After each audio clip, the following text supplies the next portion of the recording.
Afternoon, guys. Well, we're at the in terms of the squad and stuff. We're at the same. We've got the same numbers as we did for Columbus at the weekend. Gibbs, Ujoa out. Figal nearly back, but probably Wednesday will come too soon. Didn't train with the group this morning. You probably saw this morning there was two groups. The guys that played on Saturday did slightly less, a bit of a recovery, and the boys that didn't just did a little bit of a top up just to get them ready for the next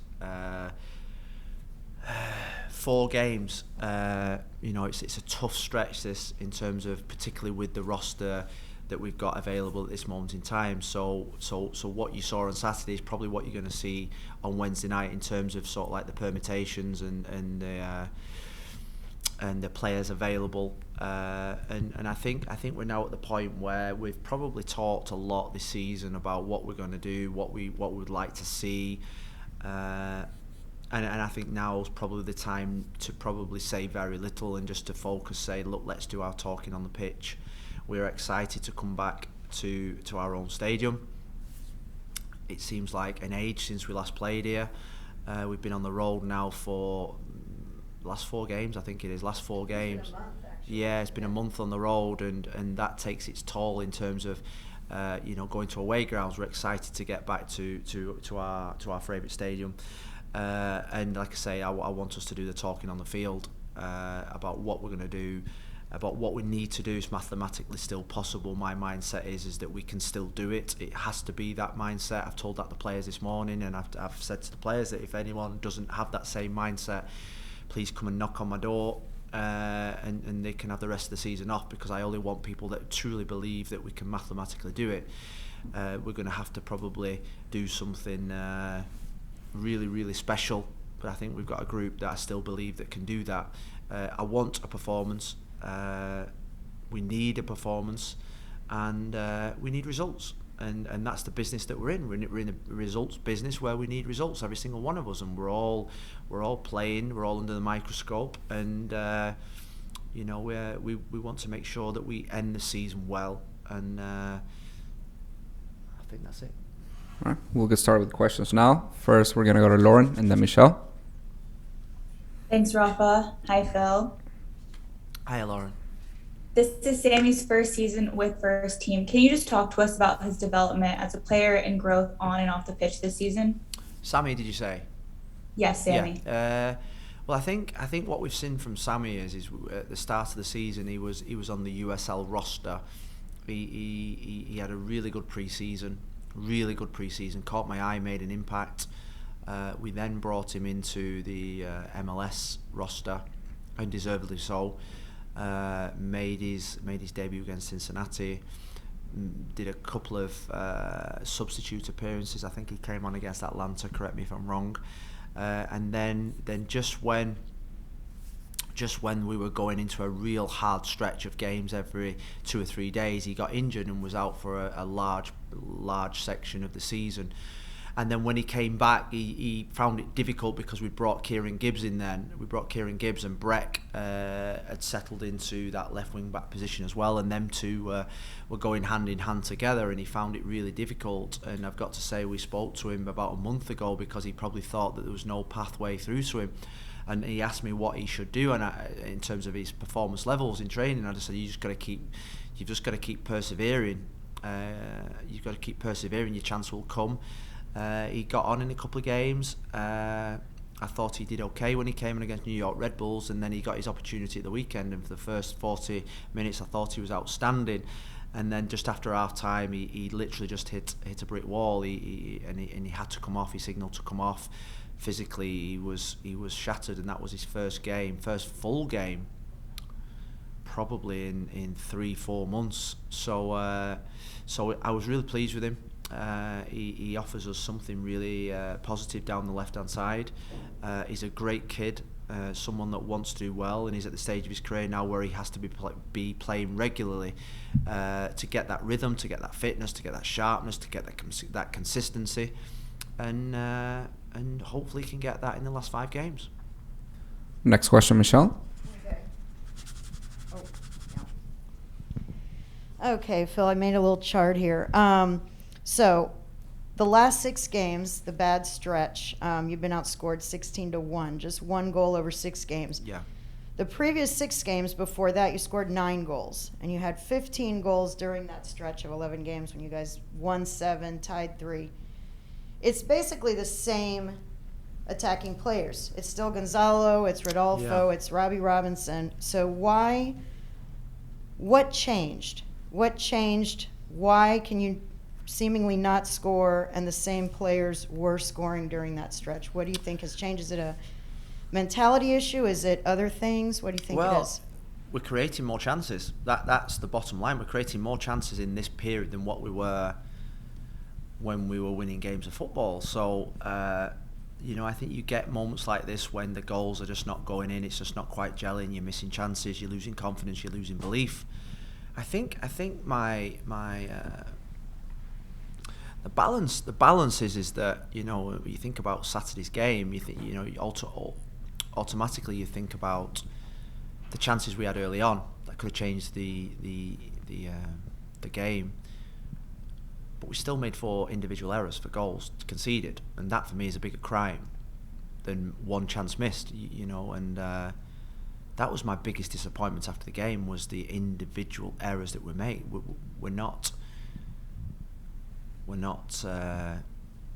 We're losing lapses of concentration in games when we're in games. We're losing lapses of concentration in games when, even at 2-0, just before they scored the 3rd goal, we had control of the game a little bit, and then we concede the 3rd goal, and then it just kills all momentum, kills all belief. And that kills, I've got to say, that kills your forward play. That kills the belief of the strikers and the flair players in the team when you concede goals. And if we go in at half time 0-0, the mood of the team would have been totally different. The mood of the forwards in particular, saying, well, we're still in this game, we're still going to get another chance. When you go in at 2-0 down, there is definitely a feeling from a forwards mentality point of view as this is going to be a mountain to climb. So I'd say that the biggest crime that we've committed over these last 6 games has been our defensive performances, and you'd say that Atlanta and at Portland, I thought we defended as a team really well, but the Nashville, the Red Bulls at home, and obviously the game on Saturday, that's too many goals conceded, but too many goals conceded from individual errors rather than a system failure. And that's what we need to eradicate, and that's where we need to take accountability, and that's what we need to make sure of the next 5 games, is that individual errors, lapses of concentration, silly mistakes, at moments in games when we're really in the game, we can't afford to happen. And I sympathise with our forwards, because at this moment in time, we are asking a lot and we're demanding a lot. I'm demanding a lot of those players, because ultimately that's the top end of the pitch. That's what you're paid to do. But we still need to keep clean sheets. We still need to eradicate the errors that we're making at the bottom end of the pitch as well. Goes hand in hand. Next question, Franco. Hey, Phil. I wanted to ask you this on Saturday, but I know you guys had to get out of there on an away game, so I held off. With Robbie, just as a follow-up to what I asked you on Saturday, there's been a dip in his performance level since the Chile call-up, and obviously that there was a lot of blowback, especially from Chile fans, about his decision not to stick with them through the qualifying. Has that affected his confidence? You see him on the day-to-day, or is it just coincidental that he's just dipped in his performance levels? Before he left, I think he had scored 2 in the last 3 games before he went, and then since then he hasn't scored or had many shots. Well, I think you'd have asked me that after probably Nashville. I think there was Cincinnati, Red Bulls, Nashville.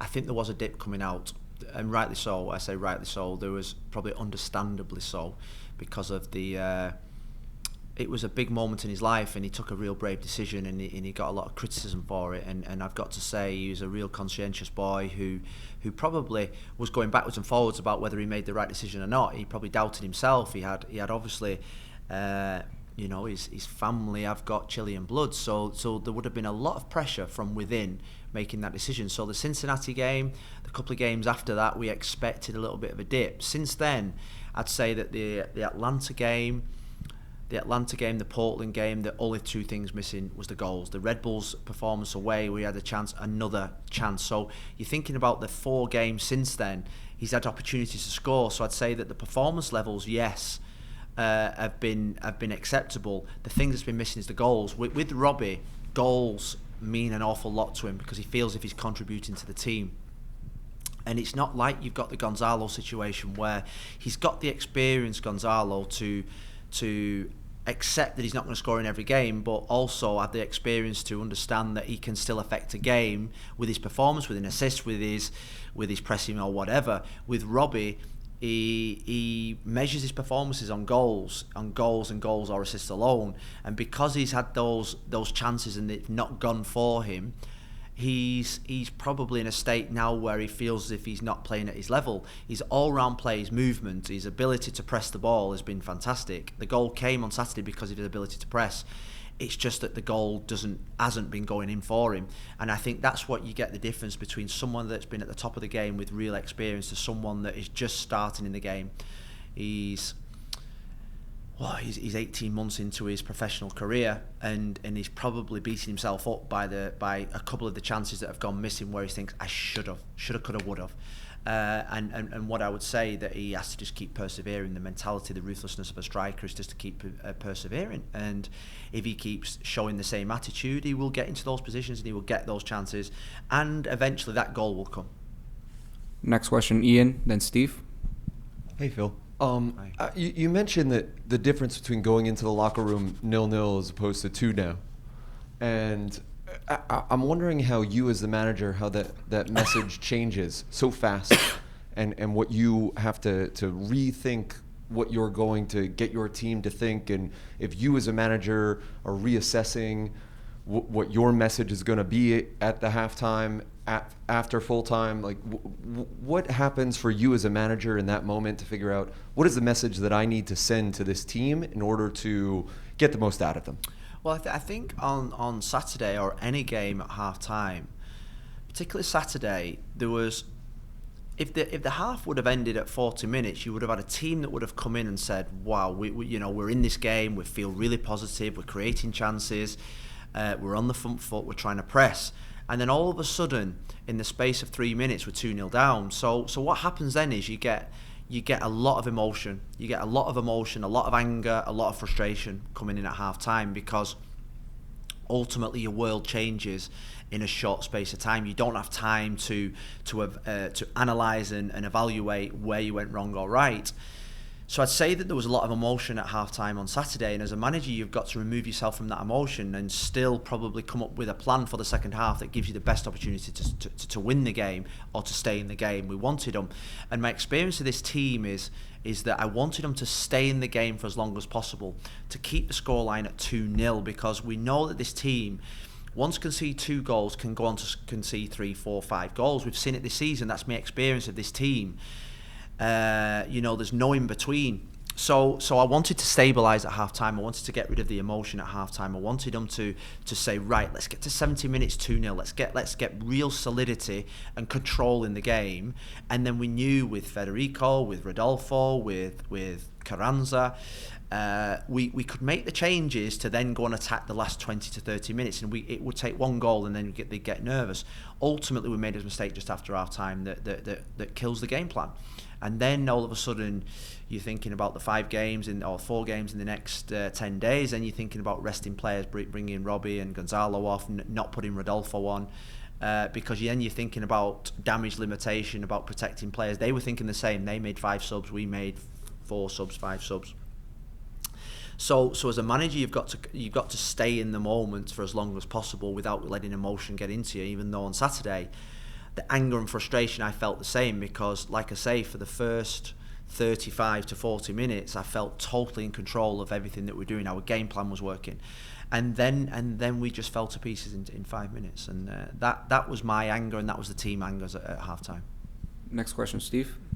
And I know you've talked about, you've still got games to go, mathematically possible. How focused are you on what you're going to do in the close season, and how important is it for the players that potentially are on the brink that you're not sure about, that it's their little window to maybe impress or do whatever? Yeah, well, Steve, I am a planner. I don't the train can't stop. You've got to start thinking about every eventuality. You've got to start planning for next season. The USL finish on Friday. We've got big conversations to have with a lot of those players in terms of their futures. So the world just doesn't stop because you lose a game 4-0. And me and Chris have been planning now for next season because of the sanctions. Now we've probably been planning for the last 3 months because we're going to have to really, really find ways of making us competitive next year. So yes, I would say that players are playing for their futures. It happens in this league, and it's one of the most brutal leagues in the world where you're coming towards the end of a season and literally come the last game of the season you're out of a job. And there's not many situations that I've experienced in my career when I've been around and involved in football where, yes, somebody's coming to the end of the contract. It's either their choice or an age thing. It's either a retirement or their choice to see out their contract. Ultimately, in this football league, you have the situations where 5 or 6 of our players are coming to the end of their contracts and they'll not know their futures until after the New England game on the 7th of November, hopefully longer than that if we're in the playoffs. And so there is subconsciously, you're thinking about, we've got players in our team that are worried about their futures, that's going to affect their families, that's going to affect their financial status in their careers, in their lives. So they are fighting for their lives, and I hope that that's their motivation over the next 5 games. They're playing for their future Inter Miami and for their future in football. Because if it's not at Inter Miami, other clubs are watching us and saying, can we take X, Y, Z? Because the whole world knows that we've got players coming to the end of their contracts, because we know that there's other clubs, we're watching other players at other clubs in the same situation. So you've got to use that as a positive. You can't let that suffocate you. It's a situation that I discussed at length with all my US-based staff that have experienced this, because it's, about a month ago, I'm like, look, should we go to these players and start offering contracts, tell them what they're doing in their futures? Because I'm a planner, I like to give real good communication. But ultimately, this league is brutal. You get to the end of the season and you are given a new contract or you're not.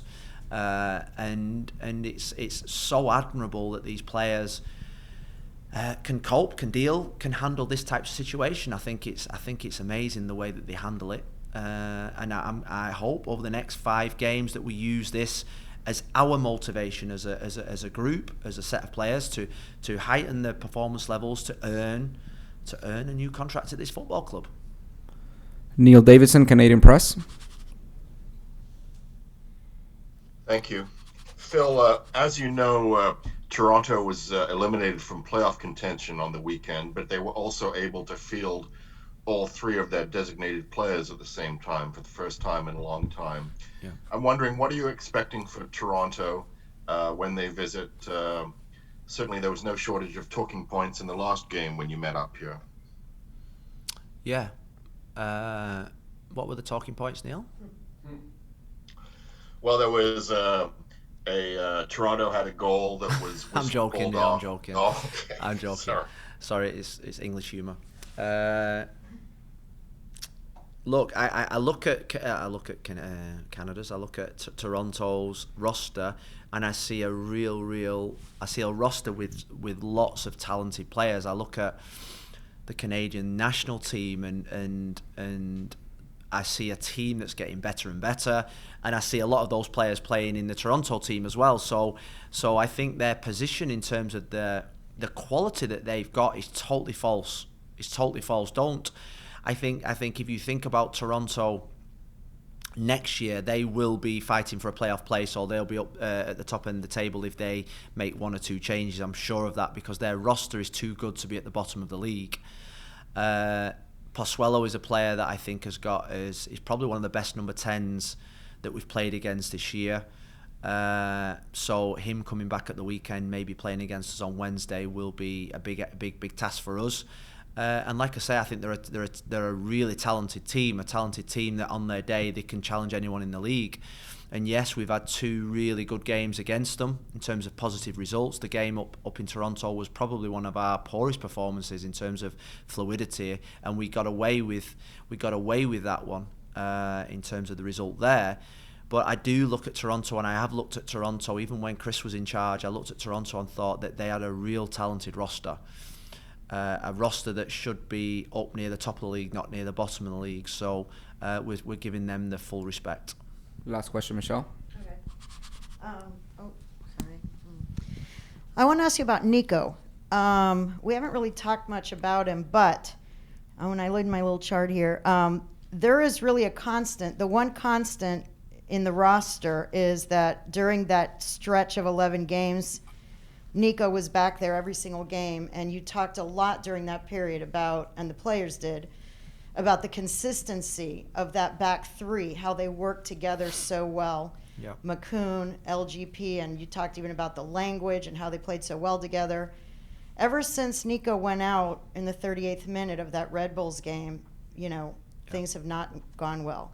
How much do you think, I know it's just one player on a team, but how much of a factor is Nico, physically, emotionally, in the locker room, everything? He's a pretty fiery guy. And how much has losing him meant? How much would it mean to get him back for the next stretch? He's a winner. He's a winner. And conceding goals hurts him. And the modern day defender, I think you'd probably say that probably defending is probably the second thing on their mind. They're probably thinking about attacking. The modern day defender, the defend first, attack second mentality of when I was growing up is now flipped the other way, and that's because of the modern game. Nico is a throwback to the old school type mentality. Me and my coaches do a chart every day when we have possession games or small-sided games, and we run a tally of which players are in the winning teams, and we do a percentage every single week at the end of a week just to see who the real winners is. And Nico Figal is in the top 3 every week because if he's on a team, that team 99.9% of the time wins, and we always have a little bet between the coaching staff on a Friday morning when we have the little 3-round day before the game, and Jason will put the teams up on the board, and I just look, where's Figal? Because Figal's team normally wins, because that's the impact he has on his teammates. He's infectious. He throws himself at the ball. He wants to win every single game, a possession game, a small-sided game, a game on a Saturday. He wants to win, and that mentality spreads to people around him. That's probably the main thing. But secondly, I think the communication in that back three, I think, is vitally important. I think when you have 3 Spanish-speaking people, the communication was really good. The understanding was really good. Their movements were all in sync. They knew each other. They knew what they were going to do, and I think that really helped Christian McCoon in terms of that communication. It helped Leandro Perez in terms of the communication. And that's something that we have missed. It gives that back three a composure. And we're doing everything possible to speed up his recovery to get him back as quick as we possibly can, because of the things that I've just spoke about, because of the fact that when he plays, we have a real big percentage chance of winning games of football. And he knows that. We believe in him. We're doing everything possible.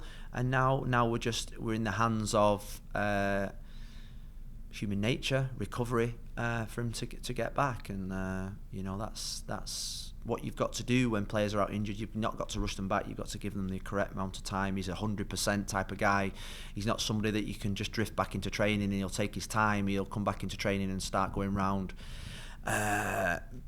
trying to be a winner, and we need that type of character in this football club for as long as we possibly can. Thank you, Coach. Thank you, Rafa.